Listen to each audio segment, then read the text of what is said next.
You pick up your phone to check one thing. Just one notification. That's it. 30 seconds tops.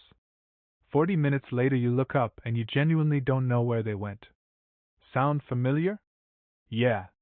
It happens to basically everyone. And here's the thing, it's not because you're lazy or you have no self-control. It's because your brain is running on rules that are way older than your phone, and your phone is exploiting those rules on purpose. So let's talk about why you can't just put it down. Okay, so first you have to understand something about your brain called the dopamine system. Dopamine is a chemical, and a lot of people think it's the pleasure chemical. Wait, that's actually wrong. Dopamine isn't about pleasure. It's about anticipation. It's the chemical that fires when your brain thinks something good might happen. Not when it does happen. When it might. Neuroscientist and psychiatrist Anna Lemke, who literally wrote the book on this called Dopamine Nation, explains that our brains are wired to seek a balance between pleasure and pain. Every time you get a hit of something rewarding, your brain tips the scale, and then it swings back the other way to compensate. So then you feel a little worse than before, and you crave the next hit just to feel normal again. Here's the kicker.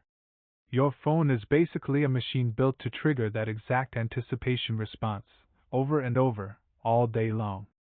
Think about pulling to refresh your feed. You don't know what's going to be there. Could be nothing. Could be a like from your crush. Could be something wild. That uncertainty is the whole point. This goes back to a psychologist named B.F. Skinner, who ran experiments way back in the 1950s with pigeons and levers. He found that if an animal gets a reward every single time it presses a lever, it eventually stops caring.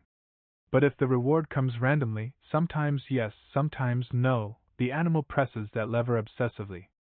Scientists call this a variable reward schedule, and it is, hands down, one of the most powerful ways to hook a brain into a behavior.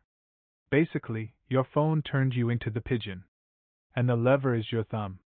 And get this wasn't an accident. Tristan Harris, a former design ethicist at Google who now runs the Center for Humane Technology, has talked openly about how these apps are engineered by teams of people whose entire job is to keep you scrolling as long as possible. Infinite scroll. Autoplay. The little red notification dot. None of that is random. It's all built off decades of research into how attention and reward actually work in the human brain. So okay, now picture this. It's 11 p.m. You're in bed. Room's dark except for that one glowing rectangle in your hand. You tell yourself, 5 more minutes. But 5 minutes turns into 40. And the whole time some part of your brain is going, just one more, just one more, one more. That's not weakness. That's your brain literally doing what it evolved to do, just aimed at the wrong target. Here's a wild reframe though. Your brain didn't evolve for infinite information. It evolved for scarcity. For most of human history, information was rare and valuable. A rustle in the grass. A stranger's face. New information meant something, because it was tied to survival, to food, to danger. So your brain built a system that rewards you heavily for noticing new things. Now flip that. In 2026, you're not getting one new piece of information a day. You're getting thousands, every single hour, on a screen that fits in your pocket.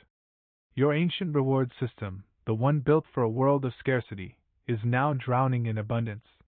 And it doesn't know how to turn itself off. It just keeps saying more, more, more. That's basically the evolutionary trap. The exact system that once kept you alive is now the thing keeping you up at 1 a.m. watching videos of strangers organizing their pantries. And here's the counterintuitive twist, the one that actually explains why it feels so bad afterward. You'd think getting more information, more connection, more content would make you feel more satisfied. But it's the opposite. Doomscrolling actually makes you feel worse the longer you do it. Studies on social comparison and mood have found that passive scrolling, just consuming without interacting, is linked to higher anxiety and lower mood afterward. You're not actually connecting with anyone.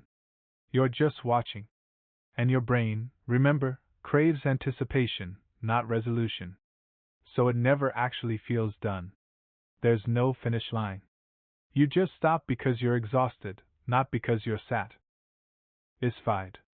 Ugh, right? That's the trap closing. Okay, so here's where it gets kind of personal. Think about your own day. How many times today did you pick up your phone without even deciding to? Like your hand just did it. That's not really a choice at that point. That's a habit loop your brain built completely on autopilot, the same way it learns to flinch at a loud noise or salivate at the smell of food. And that's actually good news, weirdly. Because habit loops can be studied. They can be interrupted. Once you know your brain isn't broken, it's just doing exactly what it was designed to do in an environment it was never designed for, you stop blaming yourself for it. That guilt spiral, that's actually part of the problem too, because stress and shame make you crave that dopamine hit even more, not less. So what do you actually do with this? You don't need to throw your phone in a lake. You just need to work with your brain instead of against it. Turning off notifications removes a huge chunk of those random reward triggers. Charging your phone outside your bedroom breaks the just one more loop right when it's strongest, at night, in the dark, alone. Even just noticing the urge, actually noticing it, going, oh, there's that pull again, creates a tiny gap. And in that gap, you get to choose. Sleep researcher Matthew Walker has pointed out that screen exposure late at night doesn't just steal your time, it actively messes with the signals your brain uses to wind down for sleep. So that late night scroll isn't just eating your evening. It's eating tomorrow's energy too. So here's the real story. Your phone isn't smarter than you. It's just built on top of a reward system that's been running in human brains for a couple 100,000 years, and it knows exactly which buttons to press. That's not a character flaw. That's evolution getting outpaced by engineering. You picked up your phone to check one thing. And your brain is still down there, in the dark, whispering, just one more.